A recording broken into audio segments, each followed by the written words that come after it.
miserable the connection. I can hardly hear what you are saying, and I hope you can hear what I'm saying. And I was wanting to say I'm not really a historian, and I also do not want to have a small conflict like Ukraine blown up in the world's conflict. So I think this would be not very helpful to move it beyond what people actually do. And I'm responding actually to an earlier slide that Jason sent, kind of a history, which was a history of diplomatic decisions and so. That's one thing, but I also respond to what he got a response from some politicians in Petersburg who had the most strangest interpretation of that conflict, namely basically saying that here is Russia, peace-loving, and there is the West complicit in ruining the peace-loving people in Russia. And then I see, for example, also from him, the whole list of all the fascists in the world. On the left side is Hitler, on the right side is Obama and Biden. They're all fascists, and they're all interested in destruction. And so they claim that they aim at the Fourth Reich, which is a fascist form of government. And this is, I wouldn't say upsetting to me, but I think this is so crazy that one should really look at it more carefully in what actually happened. So I think I don't want to get into very big invasions in Europe, the Roman Empire, the Huns and Ottoman Empire, etc., etc.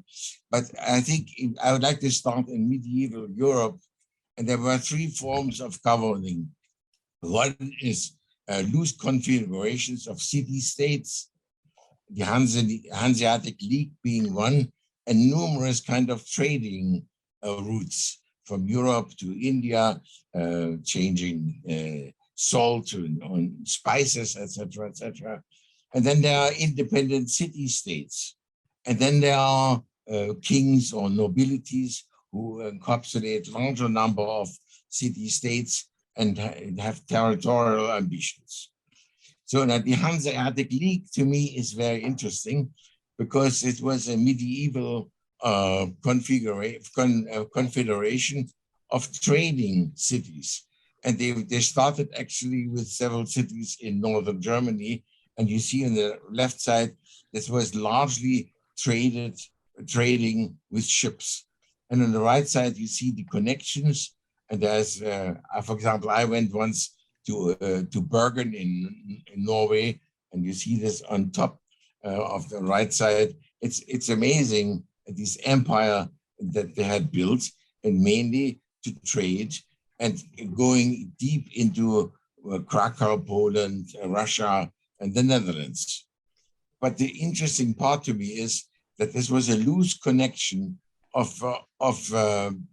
city-states, and they had trading arrangements. And since they were all on the sea, they also dealt with shipbuilding naturally. And so I think at the zenith of the Hanseatic League, there were this loose configuration. They had no administrative body, no treasury, no standing military, and then they were alive for 400 years.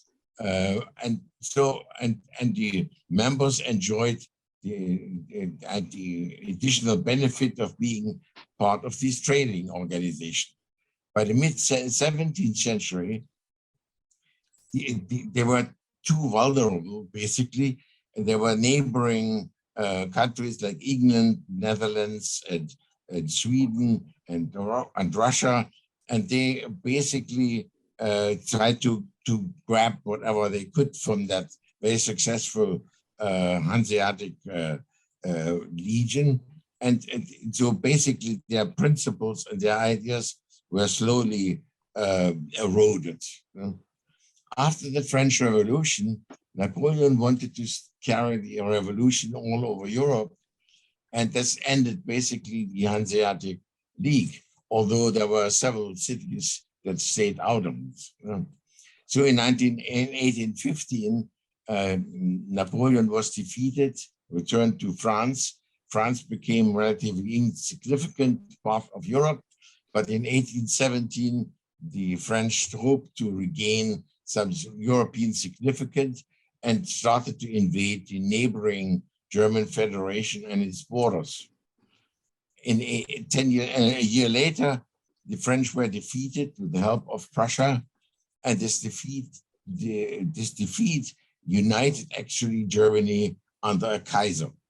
And there you see, for example, and I hope you see parallelisms, the strengthening of the European Union after the invasion of Ukraine. There's the same phenomenon. So after 1817, there was no interest in war in Europe. There were lots of bilateral agreements between the various empires. And but in 1914, an Austrian prince was assassinated in Sarajevo, and these many agreements started to unfold into two military alliances, and that was basically World War I. And this was a world war because nearly all European armies were involved. Important is, what did the soldiers fight for? Well, they fought not in the name of the alliances, which were too abstract, but still as loyal servants of their respective monarchies. Except for the French, they had no king anymore, but they had emperors. So I think towards the end of the World War I, there were various revolutions that questioned monarchies and the idea of loyalty to governing rulers. And this opened the door to democratic institutions. But the democratic, and there was again no appetite for war in Europe, and least of all serving a monarch. However, the initial weakness of the democratic institutions, the inability to cope with the present economic crisis, the people's disorientation due to the loss of their familiar authority. I can tell you, my mother was born in 1903 in Saxony, and she wrote recently her biography and said always, "My king." And that was a very different kind of spirituality. And but in Germany, in addition, the feeling of having been unfairly treated by the treaties of Versailles, plus the emergence, and that is most important, of new channels of communication, largely encouraged totalitarian movements to undermine democratic institutions. They were simply too novel, too unexperienced. Now, for example, in 1918 was a Bolshevik coup of the Russian parliament, created the Marxist dictatorship. The fascists in 1922 took over Italy. In 1903, Nazism in Germany undermined the Weimar Republic. And in 1936, the Spanish Civil War was fought by Franco against the democratic republics of Spain. So what is fascism? To me, fascism replaced the loyalty to a ruler, a caretaker, if you want, by an ideology that defines its believer as superior what this ideology celebrates. An ideology has to have opponents, the disbelievers or people that disagreeing, and enemies to fight. Otherwise, it's not an ideology. Fascism created its own enemies. Its members had to believe in the ideology spread by its member. Point is, the new media of film and radio were instrumental in that spread, in that coordination of fascism. Hitler, by Western conception, a white supremacist, considered the German language and being German, being Aryan, as defining German national identity, vouched to liberate all Germans population in foreign countries because of their oppression, starting liberating Australia, although that is his home, it's a little different, but continuing to occupy, to focus on other countries that had German minorities in Poland, Czechoslovakia, and the main aim is to bring these Germans home ins Reich, together, of course, with territories they occupied. And I hope to see the parallelism with Putin to want to liberate the Russian-speaking population in Ukraine. Hitler, you could say the ideology, put the enemies of this ideology into concentration camp, communists, gay people, Jews, political critics, even the nobilities, and during the war and in extermination camps. That was his response to keep the ideology of German superiority intact. I like to mention in passing, because it's important later, not all German soldiers of the German army subscribed to this ideology. And Hitler had to create a branch that did. That was the SS. Of course, the army reluctantly complied, and they fought the war as Hitler wanted. But liberating German-speaking population and annexing their territories was an unwelcome and unrealistic objective, and Hitler had to invade the countries initially targeted, ending up occupying more European territories than he could defend, and Nazi Germany collapsed in 1945. After 1945, the examination of the causes of the consequences of World War II enabled them to Europeans to correct some of the weaknesses of their democracies, make them more resistant to the nationalist ideologies, and collaborated in these efforts across all borders. Especially the younger generation of Germans were not afraid to examine the Nazi past of their parents. Europeans enjoyed the freedom of travel all over Europe, enjoyed each other's differences, became familiar with different cultures, and studying abroad was an ideal that many opted for. And they opted to do social services instead of military services, and participated in democratic institutions. So I think economically, economic collaboration rendered the national boundaries in Europe no longer relevant. The ideas of expanding them became unthinkable. Multinational cooperation emerged, taking advantage of the available resources wherever they were. A common European currency made national control of money no longer possible. European became independent countries, admittedly not always without fight. I mean, they had colonies, and they were both all abundant after some time, and not without some fighting. But the institution of boundaries, of wars, became basically outdated. Nobody was eager to serve an army, except in response to the unrelenting military threats of violating the borders of Eastern European countries. In 1956, the Soviet Union invaded Hungary. Even Yugoslavia, a communist country, was so afraid of Soviet invasion that they built a whole socialist organization around defending themselves against possible invasion.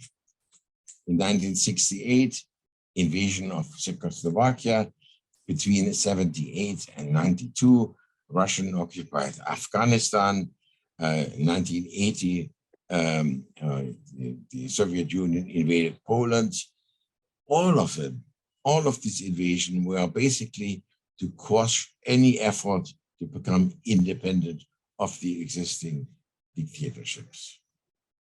I'm sorry, So the Klaus, fear it's of 1980. aggression led to the expansion of the North Atlantic Defense Alliance in NATO.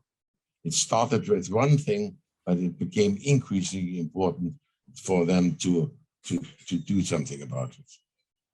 In 1998, the Iron Curtain and the wall fell.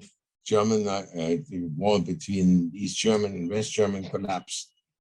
The Soviet Union dissolved into independent republics. Russia had no fear, as no NATO country had territorial claims, and the Soviet states wanted to be independent. But the hope for peace was highly temporary.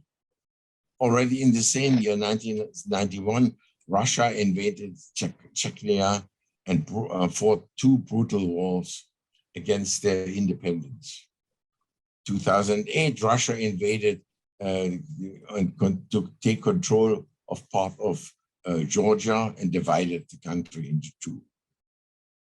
And we know now, of course, 2014, Russia invaded and annexed the Crimean Peninsula, and it militarily supported two eastern regions that wanted to be independent of Ukraine, from where it shot, incidentally, two civilian airplanes, which was another military aggression, if you want.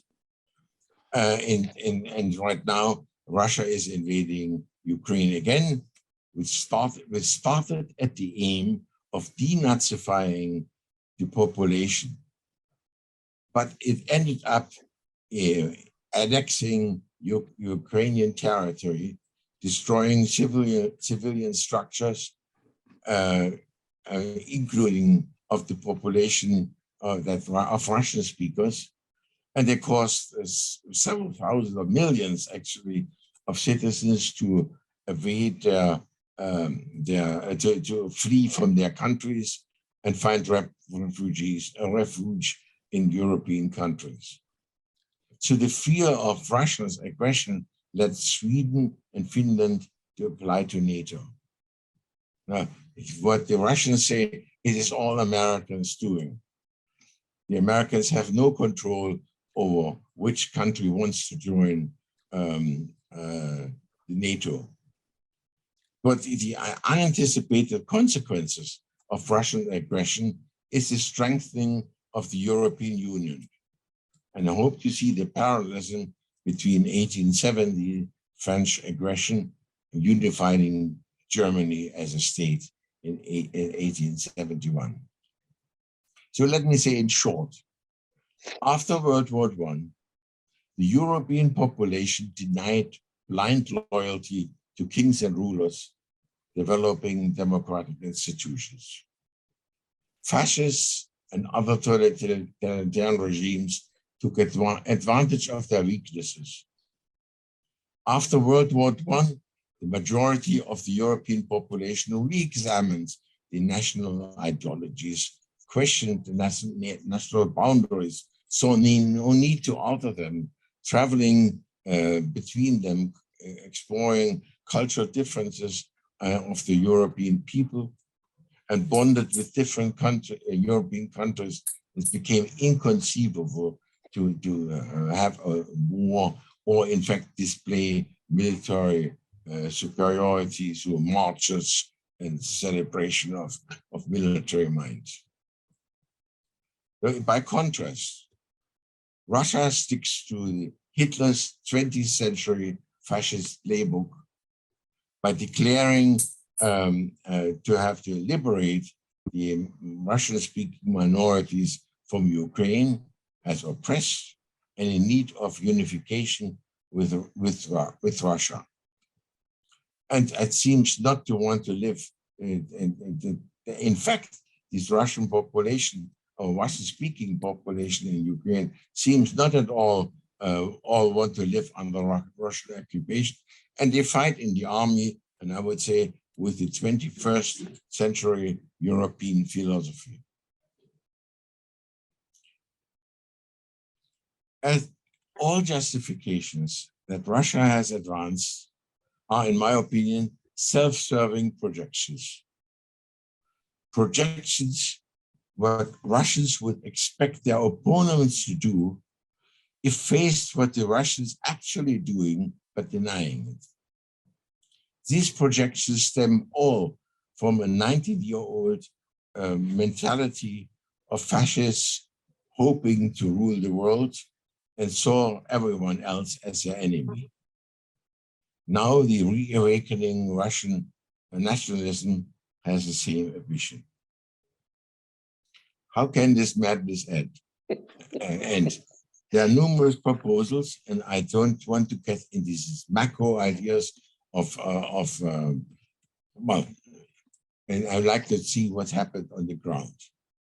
History has shown, and I'll give you several examples, that the democratic forms of government have difficulties coping with the overwhelming military assault of their cooperation on their cooperating basic institutions.